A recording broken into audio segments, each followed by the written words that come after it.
All right, we're going to talk about a few things in this video. We're going to talk about Nacho Berenstein, legendary Mexican trainer, really known for training Juan Marquez, blasted Canelo, saying that Canelo ain't had a fight, excuse me, where he captured the heart of the Mexican boxing fans. Also going to talk about Ray Vargas. Also going to talk about Ray Vargas. He called out Mark Magsayo, and also he might be mandated to fight Mark Magsayo as his WBC mandatory. Also, we'll talk about Vergil Ortiz is on the road or on the cusp of being Terence Crawford mandatory. His fight versus Mike McKisson has been announced on the zone for March 19th. That may also be the same day. I said may also be the same day as the Jamel Charlo card, which hasn't been announced yet. That's crazy because we like what? How far are we out from that card? Let me see. We March 19th out, so March 19th. So we what? So next week would be February 4, 5, 6. We 7 weeks out. PBC always doing that, bro. They do fight, and I think they could fight March 12th and 19th was the rumor, and they always doing that. Always, you want to say they always doing stuff like that, and like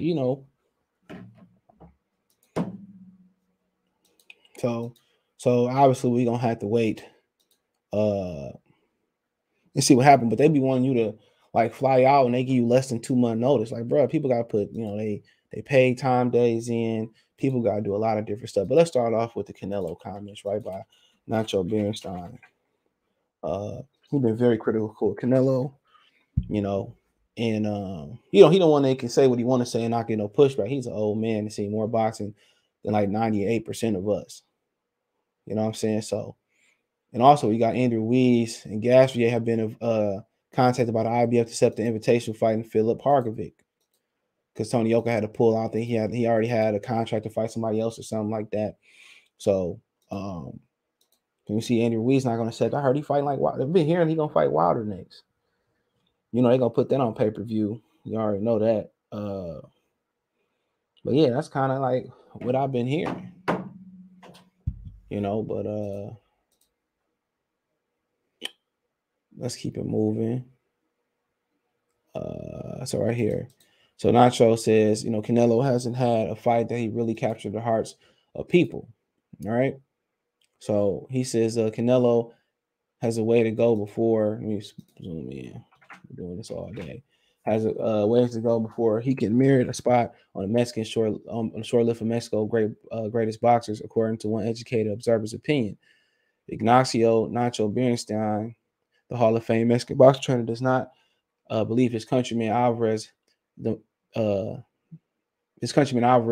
the most accomplished. I think he meant is the most accomplished fighter, or isn't the most accomplished fighter. I think that's what they meant to come out of the homeland. His generation deserves to be regarded with the greats. I think he meant doesn't deserve to be regarded with the greats of the past, at least not quite yet. He said, quote, I recognize that he's a great fighter, athlete, because he trains very well. His trainer prepares him well.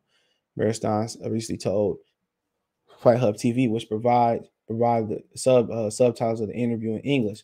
But I don't agree that he's one of the greatest Mexican fighters ever. In boxing circles, at least Berenstein may be in the minority because he know what he's talking about.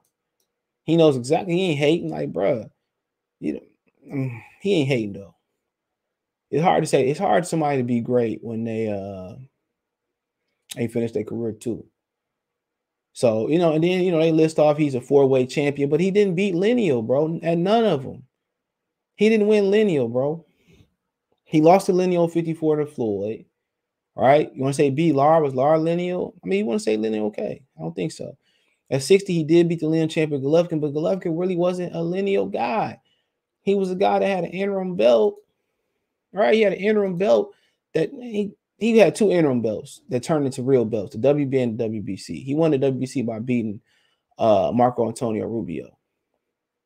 You know what I'm saying? He said, Burns, who changed countless Mexican champions from Gilberto Roma to Ricardo Lopez to Juan Manuel Marquez, Oscar De La Hoya, was pleased such a record made by, so he went on to say, bro, quote, it doesn't matter that he's won titles, that he's won and the money he's making. Bearstein said, quote, I recognize he's a great fighter, but there's still a little bit more he needs to do to be in the hearts of Mexico boxing fans. He said, quote, what is missing is one or two fights of the type that Julio Cesar had with others. He fights and keeps fighting. But personally, for me, as a trainer of many fighters, he doesn't fulfill. I think it's a English. Fulfill that for me. He hasn't had a fight that has really captured the hearts of the people. He fights and wins millions of dollars, and that's good. It makes me happy to see he's having success. But he hasn't had that one fight we all want to see. He hasn't had it. He went on. He said, quote, I got 3 calls from people saying, and these are bad, but trainers said to me, quote, I'm watching the fierce or the fight, I don't know, farce of the fight with Canelo. Plant failed without getting hit hard. Various times say I didn't see it. I can't get my opinion, but those people said that Plant threw the fight. That makes like 5 fights that I leave a lot of doubt because they can fool you or the fans, but not me. Because I've had a ton of time to watch boxing. So he's saying that, I needed this for tonight. I need tonight's the night, baby. I needed this tonight. Y'all remember that Chris Carr song, Tonight's the Night, baby? So blow up on. I needed this, man. I needed that, man. Nacho, the gift that keep giving. Tonight we cooking, Tonight we cooking. All right. Let's go. All right. He said, quote, I still have to hope to see him fight where he looks sensational because he wins, looks good, but doesn't go the extra mile. He said, quote, Pacquiao, now that's the guy that deserves to be praised. The world, praised by the world because, I'm just fix the barrier, because he fought and went through the ringer. He gave exciting fights. Canelo, no, quote, he wins and knocks people out and they raise his hand and he wins a ton of money, but he's not convincing inside the ring. So that's what a lot of people have been saying about Canelo. Now, I'm not going to go into detail about the other, so I'm going to leave that for tonight. So you got to be around the night around 7:30. So even whatever I list the time, I'm going to list it late so I don't miss it. Probably going to be around 7:30, 7-ish. No later than 8 start time on most days, unless I let y'all know in the Instagram story or the Facebook stories on Twitter. But basically, he said I'm just focused on the part where he said he ain't had that fight. Yeah, he ain't had that Mildred Taylor type of fight. You know what I'm saying? That fight where he has to endure, he really got to be pushed to the limit. And he really find a way to get it where he really got to be pushed. And Canelo don't like to be pushed. And that's basically what he's saying. You know what I'm saying? And maybe if you fight Charlo, that'll bring the best out of him. He always fighting with an advantage. You need to go in there and try. And Canelo's a very gifted kid, but he don't like to be challenged. And that's pretty much, he ain't had that fight where he had to really thug it out. He ain't had that fight. Like, he just ain't had that fight where he had to thug it out. He find a way to win. It's tight down the stretch. And, he really got to work for the win and the guy just don't fall down. That's basically what he's saying. But like I said before, that is what it is. But that's pretty much what he's saying, bro. He's basically saying that, he really ain't trying. All right. And he really ain't being, tested. But at the end of the day, he been very critical, but he being real about it. In my opinion, he being real about it. In my opinion, he being 100% honest about it, bro. And, you go talk to a guy like Don Turner if he's still around. He'll tell you the same thing. But, okay, let's move on, right? So, Ray Vargas might want to fight Mark. I'll butcher his name real quick. So, okay, the WBC, now they're saying the WBC is ordering Magsayo on the zone. All right, I'm not sure if they're ordering, but I heard they intend to order it to pursue. So Mark Magsayo is going to have to fight possibly Ray Vargas. Now, I just thought that Gary Russell just defended his belt, and that was a mandatory. All right, that's what I thought. I thought he defended the belt, and that was the mandatory title defense. But apparently, that's not it. So, so now he has to take on So they ordered him to take on Ray Vargas. Now, if you don't know the backstory, this is alleged rumor. Got to protect myself. The backstory was they wanted Ray Vargas to move up and take the belt from Gary Russell, right? That's why he moved up from 22 to 26. And they thought he can take a fight from Gary Russell because he grabbed and punched, They thought he can do that. But apparently he didn't want to fight Gary Russell, right? I know he wished he had fought Gary Russell, but if you're talking about one of the worst fighters to watch all the time, he basically got to be one of the worst Mexican fighters to fight all the time. Even a lot of people consider what's my man's name? Miguel Vasquez to kind of be born, but Vasquez way more exciting than Ray Vargas. So Ray Vargas, bro, you know, he one of the reasons the HBO probably stopped putting on fights, stuff of that nature, man, because he was that boring. But yeah, he was a real boring fighter, bro. And they wanted him to move up and take the belt from Gary Russell. He got up there, then he didn't want to fight Gary Russell. So that's how Magsayo got the opportunity to fight. That's how he got the opportunity to fight Magsayo, and that's what pretty much happened. But he didn't want to fight. And Magsayo got the shot. He beat him, and now Ray Vargas think he could beat Magsayo. And like I said, they were trying to get that belt out of Gary Russell's hands allegedly for a very, very long time, bro. So I mean, now they want him to fight. They want him to fight Mark Magsayo. It's Mexican versus Filipino, and they might get like Pacquiao to back him. But Ray Vargas is trash. I won't say he's trash. He a good. I just don't like his style. And I mean, undefeated. But Magsayo, I hope he win. But this dude like he's running. He's the definition of running. Stick and move and grab. Stick and move and grab. Stick and move and grab. So Magsayo might be the champion for a day. He might be the champion for a day. They're gonna try to get that fight out, that belt off him, and then he can have all the Gary Russell rematches that he wants. So they're gonna order Ray Vargas. Ray Vargas is supposed to fight Gary Russell. That's why they moved him up from 22 to 26 to be a high ranking contender. But then he got up in there and he ain't won it at the end of the day. So you gotta look. I think he might have been 122-pound champion. Then he moved up to be number one. Fight Russell, that didn't happen. So that is what it is. Now, that is what it is. Let's switch lanes real quick to Vergil Ortiz. Now it was announced that Vergil Ortiz will be fighting Michael McKisson, a guy that's from hold on. That's from Canada, I believe. Let's see if it's on his box rec. Yeah, it's from Canada. He's gonna be fighting him March 19th. Yes, it is. So it's on his box rec. So I looked at his record. I said, man, this dude ain't got a chance. You know what I'm saying?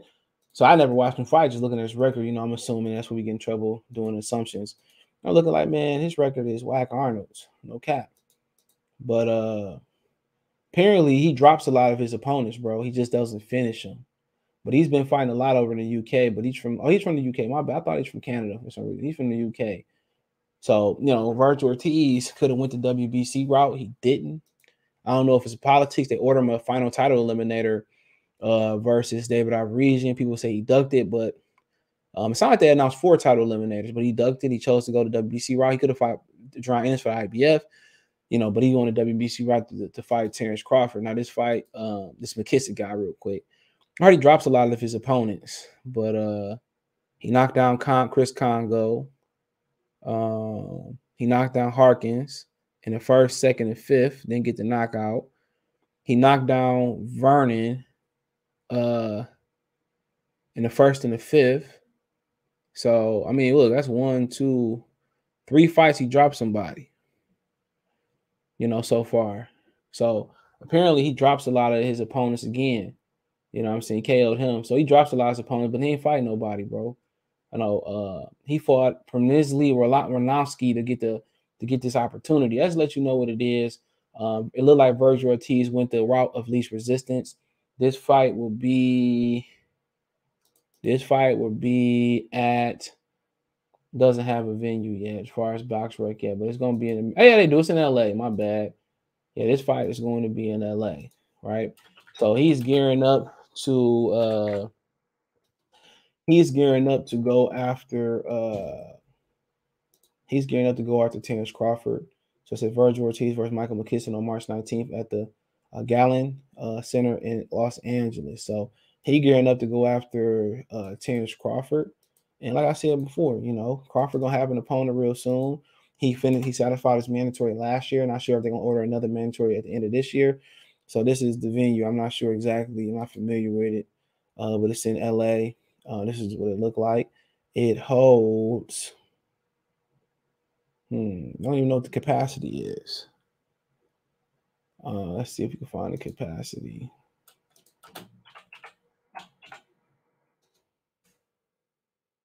10,258. Not sure what it is for a boxing arena, but that's what he's fighting in. And like I said before, I wonder if people are gonna say, well, Vergil Ortiz got to get his name up to fight Bud Crawford because he's fighting in the 10,000 seat arena. But that is what it is.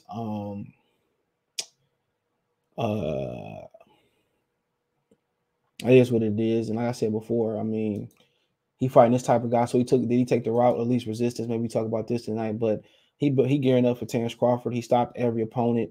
Like I said, this guy's undefeated, but at the same time, it's just to the point where, come on, he fighting this guy for a title shot. I mean, out of all the guys that's ranked, you know, he could have fought Boots for the title shot versus IBF, but versus Errol Spence belt versus Boots. WBA got a messy situation. I'm blaming WBC. People say he dug out region, but you know, he know that there's no politics around Terrence Crawford right now. That he can get the upper hand. He probably could rob Crawford too if they fight, because of everything that's going on. So, like I said before, he gearing up to go towards Crawford, man, and so Crawford should have an opponent. But yeah, let me know what you girls and guys think. Thumbs up the video, share the video, subscribe to the channel, and subscribe button, the bell icon button, hit all notifications, increase your chance to get notifications, go live or drop a video.